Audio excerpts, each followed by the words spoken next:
It is reported from Hazrat ibn Umar radiyallahu anhu that the Prophet sallallahu alaihi wasallam said, "My provision has been set under the shade of my lance, and humiliation and disgrace have been destined for the one who goes contrary to me."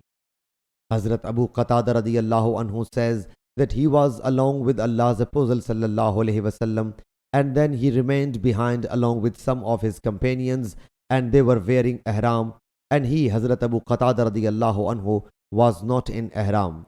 Meanwhile, he witnessed an onager, so he rode on his horse and asked his companions for his whip, but they refused for being muhrim.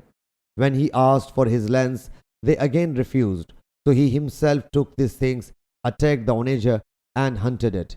Some of the companions of the Prophet ate its flesh, and some of them refused to eat it. When they reached Allah's Apostle sallallahu alaihi wasallam, they inquired of him about it. So he sallallahu alaihi wasallam said, "Undoubtedly, it is a food which Allah Jalla Jalaluhu has fed you." A hadith similar to that of Abu Nadr has also been reported from Zayd bin Aslam, Ata bin Yasar, Abu Qatada about an onager. It also says, he sallallahu alaihi wasallam said, "Do you have any leftover meat of it with you?" Sahih Bukhari Hadith number 2914.